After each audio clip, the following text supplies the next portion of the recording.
বন্ধুরা, কেমন হয় যদি হঠাৎ করে আপনি পেয়ে যান এমন একটা রং পেন্সিল, সেটা দিয়ে যাই আঁকা হয় তাই বাস্তব হয়ে যায়? তাহলে কেমন হয়? আর ঠিক এটাই হয় আমাদের আজকের গল্পে। মুভির শুরুতেই আমরা একটা কার্টুন ক্যারেক্টারকে দেখতে পাই যার নাম ছিল হ্যারেল্ড। আর এই ছেলেটির কাছে একটা রং পেন্সিল ছিল, সেটা দিয়ে সে যাই আঁকতো তাই বাস্তব হয়ে যেত। আর এই সব কিছু হতো কার্টুনের পৃথিবীতে। ধীরে ধীরে কার্টুনের ওয়ার্ল্ডে হ্যারেল্ড বড় হচ্ছিল এবং সে নিজেই পৃথিবীটাকে তার মতন করে সাজিয়ে নিত। এরপর সে নিজের একাকিত্ব কাটানোর জন্য একটা পর্কিপাইন মানে সজারু আর একটা হরিণ এঁকে নেয়। আসলে সে ছিল একটা গল্পের ক্যারেক্টার, আর সব সময় সে তার লেখকের সঙ্গে কথা বলতো। আর তার লেখক ছিল একজন মানুষ, আর সে থাকতো আসল মানুষদের পৃথিবীতেই। কিন্তু একদিন গল্পের লেখক সেই বৃদ্ধ মানুষটা তার সঙ্গে কথা বলা বন্ধ করে দেয়, আর এ কারণে হ্যারেল্ডের সমস্ত পৃথিবী থেমে যায়। এরপর সেই খোঁজ করতে করতে পেন্সিলের সাহায্যে কার্টুনের দুনিয়া থেকে হ্যারেল্ড আসল মানুষের দুনিয়ায় চলে আসে। এরপর যখন সে বাস্তবের পৃথিবীতে আসে, সবকিছু তার কাছে একেবারে স্বপ্ন স্বপ্ন লাগছিল। আর চারপাশের জিনিস দেখে সে তো একেবারে অবাক হয়ে যাচ্ছিল, এবং তার দেখা দেখি সে দরজা দিয়ে তার বন্ধু মুসও তখন পৃথিবীতে চলে আসে। কিন্তু দেখা যায় বেচারি পর্কিপাইন তখন কাটার জন্য আটকে যায়। এরপর সে লোকজনের ডোনেট করা কাপড় চোপড়ের বুথ থেকে নিজের জামা কাপড় চেঞ্জ করে ফেলে। এরই মধ্যে দেখা যায় তার বন্ধু মুসও এখন পৃথিবীতে এসে একেবারে মানুষ হয়ে গিয়েছিল। এরপর তারা দুজন মিলে একটা পার্কের মধ্যে একজন বৃদ্ধ লোককে বসে থাকতে দেখে। এটা দেখে হেরল্ড মনে করে যে এই বৃদ্ধ মানুষটাই হয়তো তার ক্রিয়েটর। এরপর হেরল্ড তাকে নিজের ওল্ড ম্যান মনে করে তার কাছে যায়, কিন্তু বুড়ো উল্টো তাদেরকে ঠেকানি দিয়ে সেখান থেকে তাড়িয়ে দেয়। এরই মধ্যে পর্কিপাইনও কোনোভাবে ম্যানেজ করে পৃথিবীতে চলে আসে। এদিকে হ্যারেল্ড তার রং পেন্সিল দিয়ে একটা সাইকেল ড্র করে, আর সেটা নিয়ে বেরিয়ে পড়ে ওল্ড ম্যানকে খুঁজে বের করার জন্য। এরপর দেখা যায় তারা সাইকেল নিয়ে আমেরিকার রাস্তায় নেতাগিরি ফলাচ্ছিল, কিন্তু হঠাৎ করেই একটা গাড়ি এসে তাদেরকে দুম করে ঠুকে দেয়। আর এখানেই আমাদের সঙ্গে পরিচয় হয় এই গল্পের নায়িকা ট্যারির সঙ্গে। মূলত সেই আসলে গাড়িটি চালাচ্ছিল, আর তার সঙ্গে ছিল তার একমাত্র ছেলে মেল। এখানে দেখা যায় যে ট্যারির টায়ার পাঞ্চার হয়ে গিয়েছিল, আর যখন সে টায়ার সারানোর জন্য মেকানিককে কল করতে যাচ্ছিল, এই ফাঁকে হেরেল্ড আবারও তার জাদুর রং পেন্সিল দিয়ে একটা গাড়ির টায়ার ড্র করে ফেলে। আর দেখা যায় সত্যি সত্যি তার ড্রয়িং একটা টায়ারে বদলে যায়। আর দূর থেকে গাড়িতে বসে ট্যারির ছেলে মেল এই সব কিছু দেখতে পায়। এভাবে মেলের সঙ্গে এই দুই ভ্যাগাবন্ডের বন্ধুত্ব হয়ে যায়, আর মেল তাদেরকে তার অদৃশ্য বন্ধু ড্রাগন লিজার্ডের সঙ্গে পরিচয় করিয়ে দেয়। আসলে বাস্তবে যার কোনো অস্তিত্বই ছিল না। এখানে তারা কোথায় যাবে ট্যারি এটা তাদেরকে জিজ্ঞেস করলে তারা সোজা বলে যে ওল্ড ম্যানের কাছে যাবে, যে নাকি বাস্তব পৃথিবীতেই থাকে। কিন্তু ট্যারি এটা শুনে তার মাথা মুন্ডু কিছুই বুঝতে পারে না। তাই উপায় না পেয়ে সে তাদেরকে একদিনের মেহমান করে তার নিজের সঙ্গে বাড়িতে নিয়ে আসে, এবং থাকার জন্য সে তার পুরনো গ্যারেজের উপরে ঘরটা তাদেরকে দিয়ে দেয়। এখানে অনেক আবর্জনার মধ্যে হ্যারেল্ড কিছু গানের নোটেশন খুঁজে পায়, আর এ থেকে জানা যায় যে ট্যারি একসময় মিউজিশিয়ান হওয়ার স্বপ্ন দেখত, কিন্তু বর্তমানে তার হাজবেন্ড মারা যাওয়ায় সে একজন সিঙ্গেল মাদার, যে তার ছেলে মেলকে নিয়ে একাই থাকতো, আর পাশাপাশি একটা ডিপার্টমেন্টাল স্টোরে স্টক ম্যানেজারের একটা বোরিং জব করতো। তো গাইস, ভিডিওতে ফেরার আগে ছোট্ট একটা তথ্য জানিয়ে রাখি। এই ভিডিওটি সম্পূর্ণ অনলাইন গেমিং প্ল্যাটফর্ম দ্বারা স্পন্সার্ড। যারা অনলাইনে গেম খেলতে আগ্রহী তাদের জন্য অনেক্স একটি বিনোদনমূলক প্ল্যাটফর্ম, যেখানে বিভিন্ন ধরনের সহজ গেম পাওয়া যায়। আর আমার প্রচার কোড CINETALE ব্যবহার করলে প্রথম ডিপোজিটেই তোমরা কিন্তু 200% পর্যন্ত বোনাস পেয়ে যেতে পারো। আর এই বোনাস পৌঁছে যেতে পারে 2,50,000 পর্যন্ত। আর তুমি যদি নতুন অ্যাকাউন্ট করে ডিপোজিট করো এবং উইথড্র করো, প্রতিবারই থাকছে আপ টু 200% ডিপোজিট বোনাস। আর তার সাথে আছে উপহার জেতার আনন্দ। এখানে নতুন ইউজারদের জন্য কিছু স্পেশাল অফারও থাকে। তাই এমন উপহার পেতে অবশ্যই আমার প্রচার কোড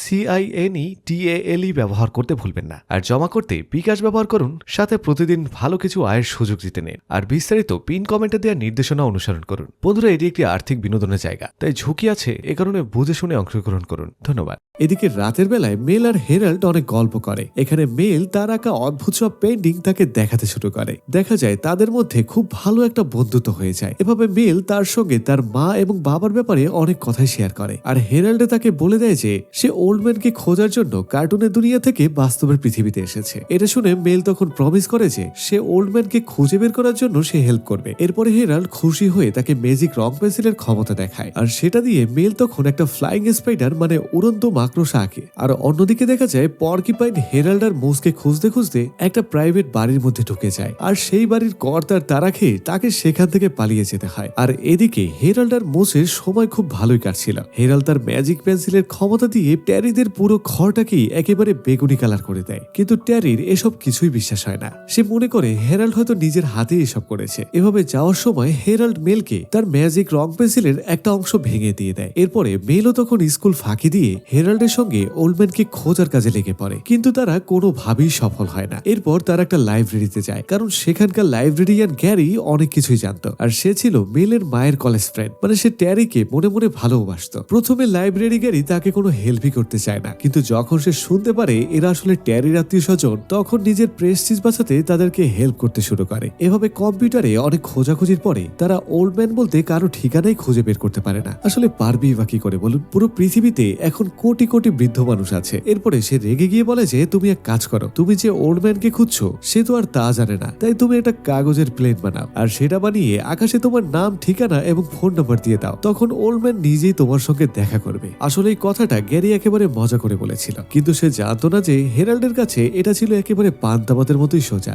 দেখা যায় হেরাল্ড নিচে এসে সত্যি সত্যি হাওয়ার উপরই তার পেন্সিল দিয়ে একটা এরোপ্লেন আঁকতে শুরু করে, আর ধীরে ধীরে সে হাওয়ার উপরই একটা এরোপ্লেন এঁকে ফেলে। আর দেখা যায় চোখের সামনেই সেটা আস্ত একটা এরোপ্লেনে বদলে যায়। আর এই সকল ঘটনা গ্যারি ওপর থেকে দেখতে পেয়ে কোনো মতেই নিজের চোখকে বিশ্বাস করতে পারছিল না। এরপর তারা নিজের হাতে বানানো একটা প্লেন দিয়ে আসমানে সফর করতে থাকে, আর সেই প্লেনের বেগুনি রঙের ধোঁয়া দিয়ে তার নাম, ঠিকানা এমনকি ফোন নাম্বারও লিখে দেয়, যাতে করে এটা দেখে ওল্ডম্যান তাদের সঙ্গে যোগাযোগ করতে পারে। এরপর থেকেই ট্যারির ফোনে একের পর এক কল আসতে শুরু করে, আর সেগুলো ছিল দেশের বিভিন্ন জায়গা থেকে বুড়ো লোকেদের কাছ থেকে। কেউ তাকে প্রেমের প্রস্তাব দিচ্ছিল, আর কেউ তাকে বলছিল যে তার কেমন বুড়ো লোক চাই। আসলে বলদ ভুল করে ট্যারির ফোন নাম্বার আকাশে লিখে দিয়েছিল, কারণ যেহেতু সে এলিয়েন ছিল তাই তার কাছে কোনো ফোনই ছিল না। অন্যদিকে দেখা যায় যে মেলকে স্কুলের ছেলেপুলেরা ডিস্টার্ব করছিল, সেখানে মেলের সঙ্গে তাদের মারামারি হয়ে যায়, আর এই কারণে ট্যারিকে তার ছেলের এমন অপকর্মের জন্য তাকে ফোন করে স্কুলে ডাকা হয়। আর এরই মধ্যে যেখানে সে কাজ করত সেই ডিপার্টমেন্টাল স্টোরে গিয়ে উপস্থিত হয় সেই দুই বলদ। তখন এদেরকে দেখে ট্যারি অনেকটা খুশি হয়ে যায়, আর তাদেরকে স্টোরের মধ্যে রেখে তার ছেলের কাছে যায়। কিন্তু যখন সে ফিরে আসে তখন দেখতে পায় উল্টোপাল্টা কাজ করে পুরো স্টোরটিকে একেবারে তছনছ করে ফেলেছে এই দুই বলদ। এতে করে বেচারি ট্যারির চাকরিটাই চলে যায়, কিন্তু এতে করে ট্যারি খুব বেশি একটা দুঃখ পায় না, কারণ সে আগে থেকে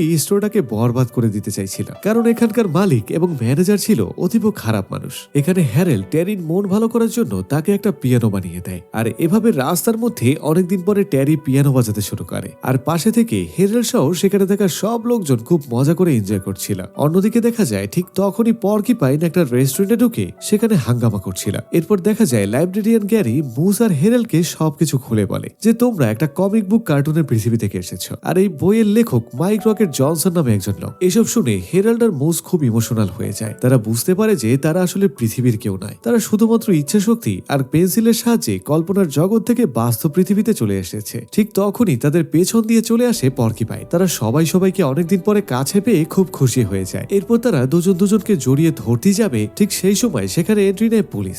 দেখা যায় হোটেল ভাঙচুর এবং মানুষকে বিরক্ত করার অপরাধে তাদের সবাইকে ভরে দেয়, মানে লাল দালানে আর কি। কিন্তু ম্যাজিক পেন্সিল ছাড়া হেরাল্ডের কাছে কোনো পাওয়ারই ছিল না, তাই ট্রিক্স করে মুস গিয়ে পুলিশের ডেস্ক থেকে সেই বেগুনি রঙের পেন্সিল চুরি করে আনে, আর একটা হ্যামার বানিয়ে সেটা দিয়ে দেয়াল ভেঙে সেখান থেকে পালিয়ে যায়। আর অন্যদিকে আমরা দেখতে পাই স্কুলের মধ্যে আবারও সেই দুষ্ট ছেলেগুলো মেলকে বিরক্ত করছিল, আর তখনই সেখানে মেলের কল্পনার বন্ধু ফ্লাইং লিজার্ড এসে তাকে বাঁচিয়ে দেয়। আসলে এই কার্লকে সে ম্যাজিক পেন্সিল দিয়ে এঁকেছিল। এরপর দেখা যায় হেরাল, পর্কিপাইন আর মুস একটা ভটভটি নিয়ে মেলকে পিক আপ করার জন্য তার স্কুলে পৌঁছে যায়, আর পুরো শহরে বেগুনি ধোঁয়া উড়িয়ে তারা সেই লেখকের বাড়ির দিকে রওনা হয়ে যায়। আর সে ছিল মূলত হেরাল্ডের আসল ওল্ডম্যান, কিন্তু দুঃখজনকভাবে সেখানে গিয়ে তারা জানতে পারে যে ওল্ডম্যান আর পৃথিবীতে বেঁচে নেই, আর তার ঘরটা একেবারে জাদুঘর বানিয়ে ফেলা হয়েছে। এটা শোনার পরে হেরাল্ডের মন একেবারে ভেঙে যায়, কারণ সে কল্পনার দুনিয়া থেকে পৃথিবীতে শুধুমাত্র ওল্ডম্যানকে খোঁজার জন্য এসেছিল। দেখা যায় তার মন খারাপ হওয়ার সাথে সাথে তার জাদুর রং পেন্সিল দিয়ে আঁকা জিনিসপত্র একে একে সব গায়েব হতে শুরু করে। দেখা যায় শেষ পর্যন্ত তার বন্ধু মোস আর পর্কিপাইনও হাওয়ায় মিলিয়ে যায়, আর হেরাল্ড তখন আবারও একা হয়ে যায়। এই কারণে সে মন খারাপ করে একটা নির্জন জায়গায় গিয়ে তার জাদুর রং পেন্সিলটিকে ফেলে দিতে চায়, আর তখনই সেখানে এসে পড়ে লাইব্রেরি ক্যারি, আর সে হেরাল্ডকে বুঝিয়ে শুনে তার সঙ্গে করে নিয়ে যায়। আর হেরাল্ডকে বলে, ভাই তুই তো এটা ফেলেই দিতে যাচ্ছিস, আমাকে দে, আমি এটাকে কাজে লাগাই। আর এভাবে এটা ওটা ভুজুং বাজুং বলে তার কাছ থেকে ম্যাজিক ক্রেয়নটা সে নিয়ে যায়, আর এভাবে চালাকি করে সে রং পেন্সিলের সাহায্যে হেরাল্ডকে বন্দি করে ফেলে। এদিকে খুঁজতে খুঁজতে মেইলও তখন গ্যারির বাড়িতে আসে, তখন সে তাকেও বন্দি করে ফেলে। এভাবে গ্যারি লেগে পড়ে তার নিজের পৃথিবী তৈরি করতে। আসলে গ্যারি ছিল একজন লোভী আর শয়তান মানুষ, আর তার কাছে জাদু শক্তি থাকা মানে খুবই ভয়ঙ্কর ব্যাপার ছিল। কিন্তু কথায় আছে রাখে আল্লাহ মারে কে। এখানে মেলকে দিয়ে আসা সেই টুকরো রং পেন্সিল বের করে সেইটা দিয়ে তারা নিজেদেরকে মুক্ত করে ফেলে, আর বেরিয়ে পড়ে শয়তান গ্যারিকে থামানোর জন্য। আর এদিকে দেখা যায় তার নিজের হাতে এমন ক্ষমতা পেয়ে গ্যারি নিজেকে রাজা বাচ্চা মনে করতে শুরু করে দিয়েছে। আর তখনই তার একটা দড়ির সাহায্যে গ্যারির পথ আটকে দেয়, আর সে তখন গাড়ি নিয়ে উল্টে নিচে পড়ে যায়। আর এরপর শুরু হয়ে যায় তাদের দুজনের মধ্যে লড়াই। আর এই লড়াই কোনো যেন তেন লড়াই ছিল না, এটা ছিল ড্রয়িং এর লড়াই। এরপর দুজনকে তাদের নিজেদের রাখা অস্ত্র দিয়ে অ্যাটাক করতে থাকে। এখানে গ্যারি তাকে অ্যাটাক করতে আসলে হেরাল্ড একটা মস্ত বড় ফ্যানের বাতাস দিয়ে তাকে উড়িয়ে দেয়। এরপরে হেরাল্ড একের পর এক অ্যাটাককে বিভিন্নভাবে ডিফেন্স করতে থাকে। এভাবে লড়াইয়ের এক পর্যায়ে সেই ম্যাজিক ক্রেয়নটা গ্যারির মুখের মধ্যে চলে যায়, আর এতে করে হয়ে যায় ভয়ঙ্কর বিপদ। শয়তান গ্যারি আগের থেকে অনেকটাই শক্তিশালী হয়ে যায়। দেখা যায় জাদুই রং পেন্সিলের সমস্ত শক্তি তার মধ্যে চলে আসে। এরপর সে ভয়ঙ্কর ভাবে অ্যাটাক করতে শুরু করে দেয়, এমনকি সে সবাইকে অগ্নিলাভার মধ্যে বন্দী করে ফেলে। তখন হেরাল্ড আর ট্যারির কাছে এই শয়তানের হাত থেকে বাঁচার জন্য কোনো পথই খোলা থাকে না। তখন গ্যারি বলে, তুমি শুধু একটা কার্টুন গল্পের ক্যারেক্টার, বাস্তব পৃথিবীতে তোমার কোনো অস্তিত্ব বা কোনো প্রয়োজন নেই। আর তোমাকে সামনের কাহিনী বলার জন্য তোমার লেখক আর বেঁচে নেই, আর তোমাকে বাঁচানোর জন্য তোমার কোনো বন্ধুও বেঁচে নেই। এই কথা বলে সে শেষ করতে পারে না, ঠিক এরই মধ্যে হেরাল্ডের প্রাণের বন্ধু মুজ আর পর্কিপাইন তাদের ফটফটে নিয়ে উড়ে এসে সোজা গ্যারির উপরে ঝাঁপিয়ে পড়ে। আর এরপর মেলে রাখা স্পাইডার ফ্লাই তার পেটের মধ্যে থেকে সেই ম্যাজিক পেন্সিলটা বের করে আনে। এতে করে গ্যারির সমস্ত শক্তি চলে গিয়ে ধীরে ধীরে সবকিছু আগের মতো হয়ে যায়। এরপর গ্যারি জানায় সে দুনিয়াতে রাজার মতো বাঁচতে চেয়েছিল, তাই হেরাল্ডও তাকে আর নিরাশ করে না। সে পেন্সিল দিয়ে একটা গোপন দরজা এঁকে দেয়, যার মধ্যে গ্যারির মনের মতো একটা পৃথিবী ছিল। কিন্তু দুর্ভাগ্যবশত সে যখন সেই দরজা দিয়ে প্রবেশ করে, তখনই সেই বাচ্চা ড্রাগন এসে দুষ্টামি করে সেই দরজাটাকে পুড়িয়ে দেয়। আর এতে করে গ্যারির পৃথিবীতে ফেরার চান্স একেবারেই শেষ হয়ে যায়। এরপরে তারা সবাই মিলে সেই ওল্ড ম্যান মানে সেই ন্যারেটরের বাড়িতে চলে আসে, যে ছিল মূলত এই গল্পের লেখক এবং যে হ্যারাল্ডকে সৃষ্টি করেছিল। আর সেখানে সেই হ্যারাল্ডের জন্য একটা চিঠি রেখে যায়, আর তার মধ্যেই হ্যারাল্ড তার সমস্ত উত্তর পেয়ে যায়, যার জন্য সে কল্পনার জগৎ থেকে বাস্তব পৃথিবীতে এসেছিল। এখানে লেখক বলে যে, আমি জানতাম তুমি একদিন না একদিন আমি কেন তোমাকে সৃষ্টি করেছি এই প্রশ্ন করবে, আর আমি এটা করেছি কারণ আমি দেখাতে চেয়েছি যে ইচ্ছা শক্তি দিয়ে মানুষ যে কোনো কিছু করতে পারে। আর এর মাধ্যমে কল্পনা থেকে বাস্তব আর বাস্তব থেকে কল্পনা কোনো কিছুই অসম্ভব নয়। পৃথিবীর জীবন খুবই ছোট, আর এই জটিল পৃথিবীতে তুমি যার জীবনেই যাবে সেখানে শুধুমাত্র খুশি আর চিহ্ন রেখে যাবে। আর এরই মধ্যে হেরাল্ড তার সমস্ত উত্তর পেয়ে যায় যে কেন সে সৃষ্টি হয়েছিল, আর এর কারণে তার পৃথিবীতে থাকার প্রয়োজন শেষ হয়ে যায়। এরপর যখন যাবার পালা আসে, তখন শেষ সময়ে মেলকে সে একটা রং পেন্সিল বক্স উপহার দেয়, আর সেই বিদায়ের মুহূর্তটা ছিল একেবারেই ইমোশনাল। যাই হোক, তারপর সে তার পেন্সিলে একা ম্যাজিক ডোর দিয়ে আবার কল্পনার জগতে মিলিয়ে যায়, আর ট্যারি আর মেলের জন্য রেখে যায় কিছু সুন্দর মুহূর্ত। আর এরই সাথে সাথে এই দুষ্ট মিষ্টি সুপার ন্যাচারাল কমেডি মুভিটি এখানেই শেষ হয়ে যায়। তো বন্ধুরা, যদি এমন একটা রং পেন্সিল আপনি পেয়ে যান, তাহলে কি করতেন কমেন্টে লিখে জানান। আর আমাদের সিনে জলসায় নতুন হয়ে থাকলে একটি লাইক দিয়ে চ্যানেলটি সাবস্ক্রাইব করতে ভুলবেন না। আজ আসছি, তবে দেখা হচ্ছে নতুন কোনো ভিডিওতে। ততক্ষণ পর্যন্ত ভালো থাকুন, সুস্থ থাকুন, আল্লাহ হাফেজ।